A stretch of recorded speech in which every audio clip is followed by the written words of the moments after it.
Hey everyone, it's Max. I wanna tell you about my asset F.A.S.T, first-person action shooter template. In the first part I'll quickly walk through the test level and take some shots. And in the second part I'll go into more detail. Let's go, picking up the pistol.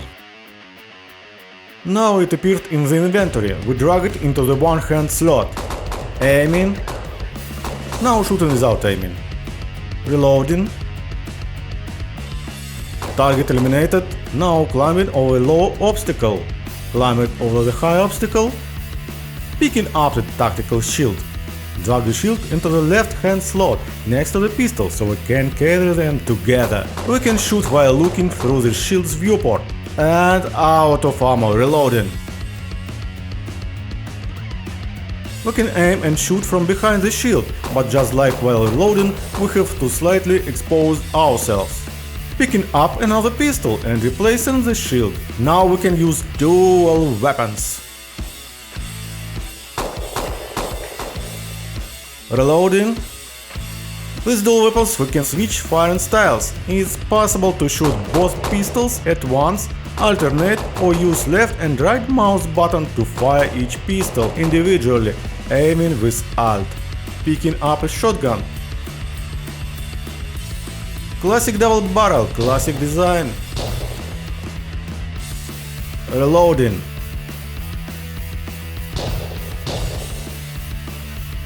Grabbing the pump action shotgun. My system allows procedural control of recoil for each weapon, so everyone can adjust its behavior to their taste. Picking up an AK-74. As usual with a Kalashnikov, we can switch between three fire modes: single, burst and full auto. Currently using burst fire.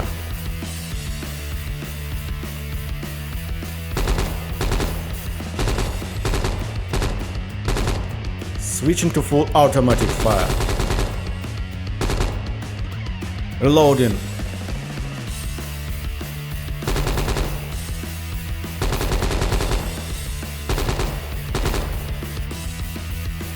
Picking up an M4A1.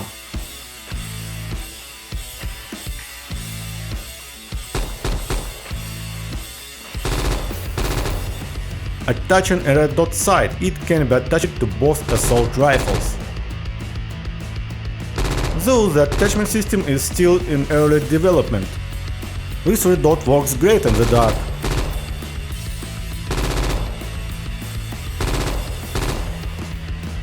Yeah, excellent.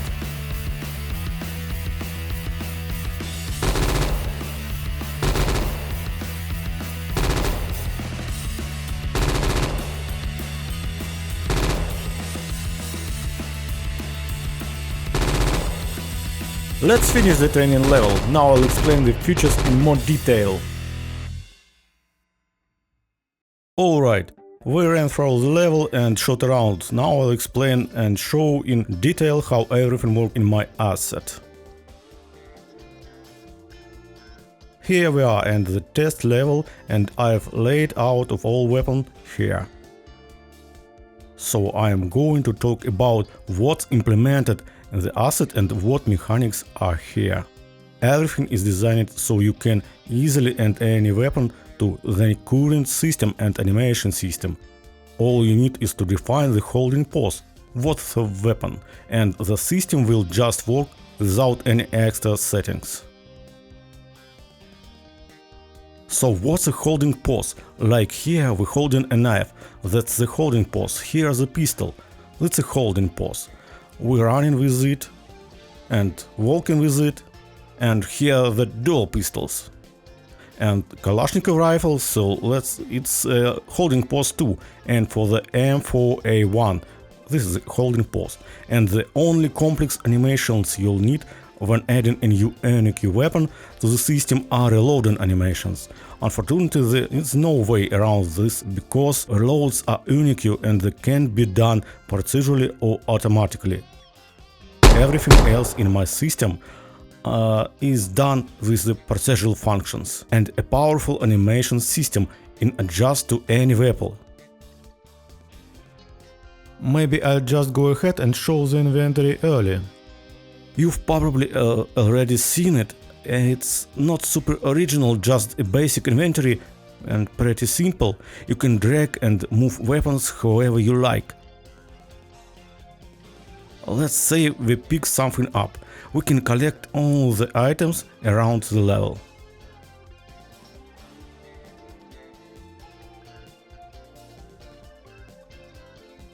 Yes, it's done. So now all weapons are in inventory.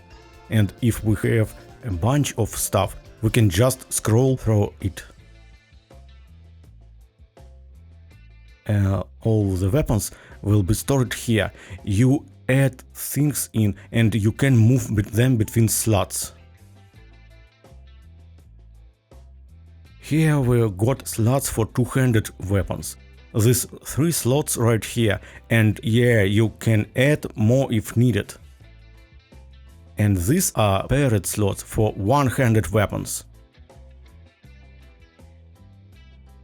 So, this way we can build setups with 2 weapons, move things between slots however we like. And you can actually see the weapon changing in the background. Let's close the inventory widgets. Now we've got 2 pistols. Here dealt pistols is switches to those. We just equipped them and boom! Now we've got a pistol and a knife. Combine it with inventory just like that.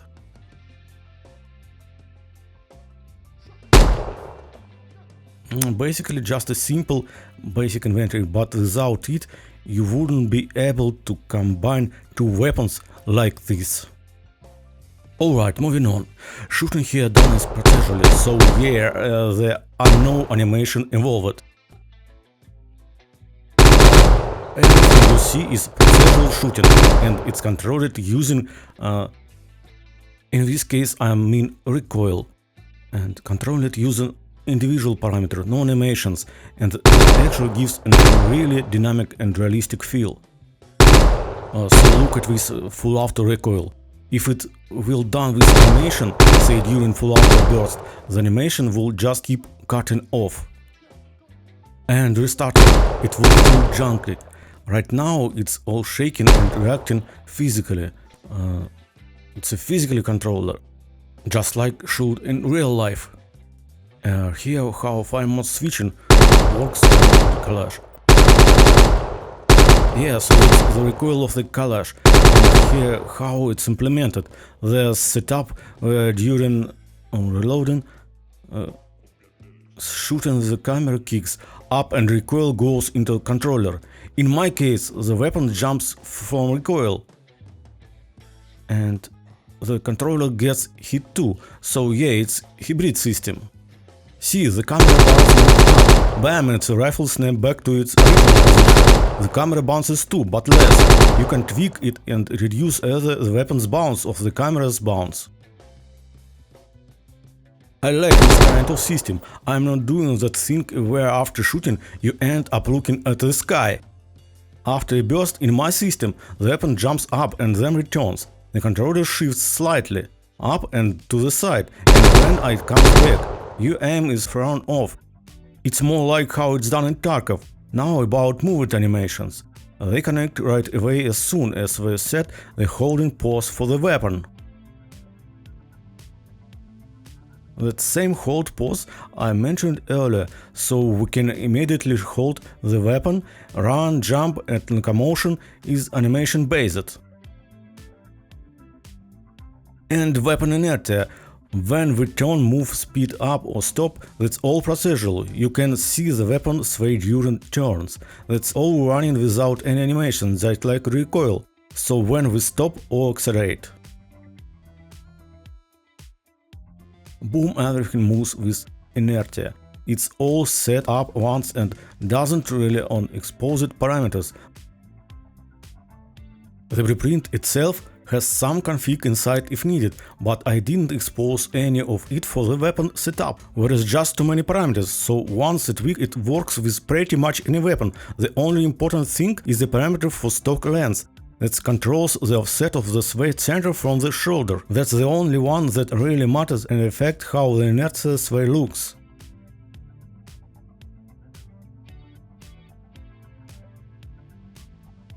Everything else works just fine for all weapons in their set. So yeah, everything behaves consistently and I would bother changing the volume too much. But if someone really wants to shoot, you can tweak them inside the blueprint. Maybe later I'll add the settings into the weapon itself. But yeah, the inertia system is procedural and does need much tweaking. So you just plug it and it works right out of the box. All the jumping, running, movement, that's animation driven, but the set has presets for different weapon types. You can see that character moves differently with a pistol versus rifle. He is walking and he is sprinting, and during the sprint the left hand lets go of the pistol. And we run with arms separated, but with assault rifles we sprint while holding it in both hands, keeping it tight against the body, and here you go, jump combined with the sprinting. Now let's talk about how aiming works in F.A.S.T. Aiming is automatic too. We just add the weapon and boom, we can aim with it. It's a fully automatic system. Though of course it's not quite actual magic. For it to work, you do need to place a bone right inside the sight. Just a socket in the aiming device is enough. All the weapons now have sockets in the sights. Here that's placed in the rear iron sight and aligned perfectly with the front. And just like that, it smoothly transitions from sight hold to aiming position automatically. It's super simple, no manual tweaking needed, just place a socket at the point you want to aim through.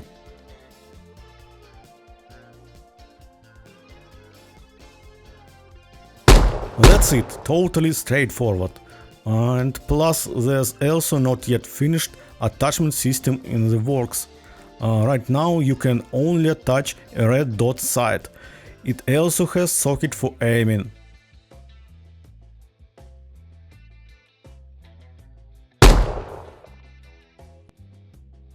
The aiming system grabs the bone from attachment and aligns the aiming point to match it. Alright, weapon switch animation also work right out of the box. They use animation from the rifle and pistol presets. And of course, you've probably noticed that I can hold weapons in both hands at the same time.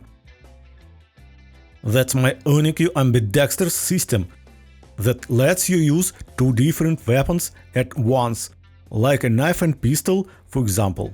Dual weapons have multiple attack mode switches, like here, I'm slashing with the knife and the pistol doesn't shoot.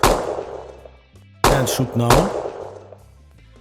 That's a separated attack style enabled, so we can shoot the pistol with the right click and reloading, and slash with the knife using left click. I can aim using Alt, and at any moment I can strike with the knife. I think that'll help when you run out of ammo. Now we've got two pistols. If I press one button, both pistols fire. Okay, reloading. And when we switch to sequential shooting mode. Sequential shooting mode means we keep pressing the same left mouse button and the pistol fire one after another.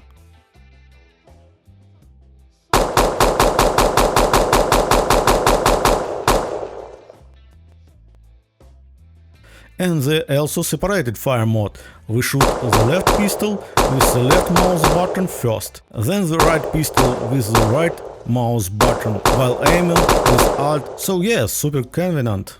Now I'll show it with the shield. I'm dragging the shield into a slot. Now switching to shield and pistol. Here's what we can do with the shield.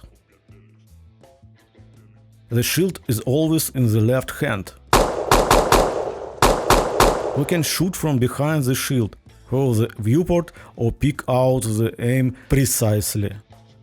When aiming precisely, we move the shield aside and expose ourselves.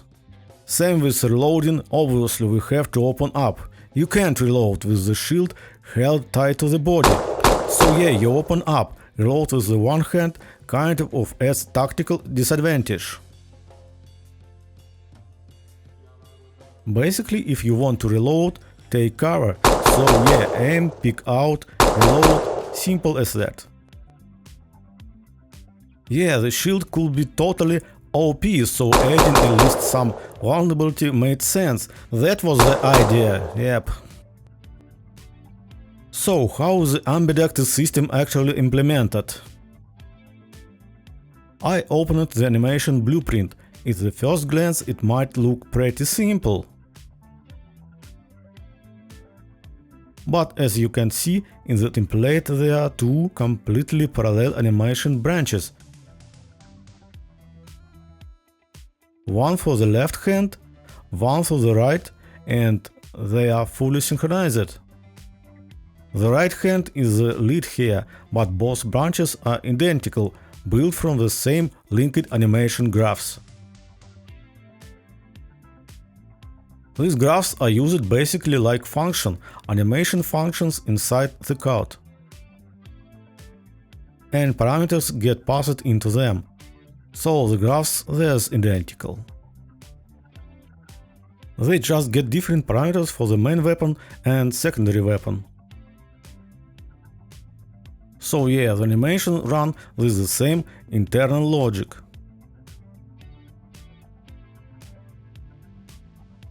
But there are things you can't put into shared graphs like recoils, because they control different bonds.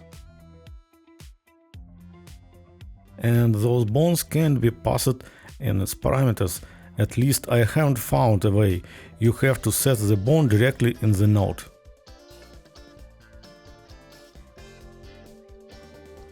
So yeah, you can pass that stuff in, which means you have to build separate branches for things like that. It's not super flexible, but it's just couple simple nodes, not big deal. And if I change something in one graph, the other updates too, and they work in sync. Then everything gets merged into one branch using layered blend per bond. And because of that, we can pretty much use any kind of weapon. I am planning to add sawed-offs and also submachine guns. That's definitely planned for the future. So yeah, we'll be able to mix a submachine gun with a sawed-off or knife or whatever, and it all work. This isn't a fake system like you usually see, where they just animate two weapons at once. This is the fully separated. The only thing left is figuring out how to reload them one-handed. Okay, the next thing. I didn't want to do separated first-person view arms with a separated fourth with sword, because there are various problems. I'm sure you know what I mean. In Unreal you can do arms with a separate fourth using special materials, but then the world has fourth and that causes issues when interacting with the world. On the other hand, sometimes you want to disable the arms interacting with the world. Like when you get too close to a wall and the weapon clips right into it. So yeah, I worked around that and I did it so that. Basically standard behavior, the weapon is pushed back against the body. So that gets rid of the issues where the weapon clip through the stuff. And that's great. It works both pistols, by the way. And yeah, it works separately for each weapon. One can be lowered while the other stays active. So yeah, works great. Everything works, no issues. What else do we have? Vaulting over obstacles. that also works out of the box. Here we can climb over the small obstacles. You see, we push off with one hand.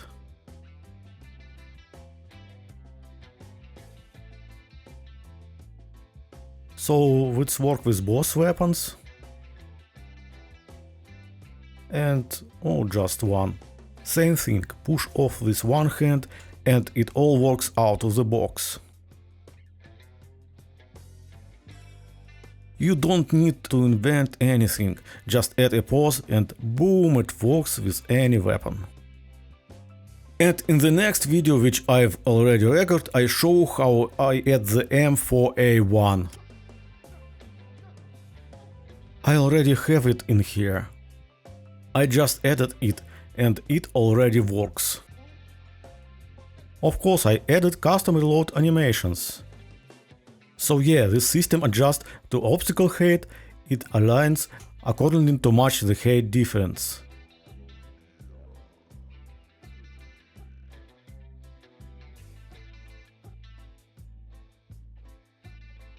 It's one animation, but it works at multiple heights.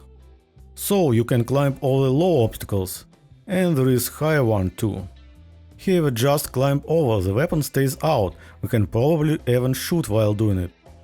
Yeah, it's worked, so no problem at all. And for tall ones, bam, here we do stall the weapon. No all the way really, since we need both hands. So yep, hop. It adjusts to the height too. That's it. It all just works right away, no setup needed from you. It also works with dual pistols. Holstered pistols, pull them back out. So yeah. So at that moment, that's everything I've implemented in my F.A.S.T. And I originally developed this template as universal base for action shooters and games with stealth elements, where you can climb, shoot and more. Basically an action shooter, that's the name, first-person action shooter template. And in the future I'm planning to add new mechanics, keep expanding the functionality and new weapons, as I said, already in plans, saved offs, submachine guns and something heavier too. So overall, F.A.S.T is a great way to save time and focus on your ideas, and get a flexible, powerful and easy to use tool for making first-person shooters.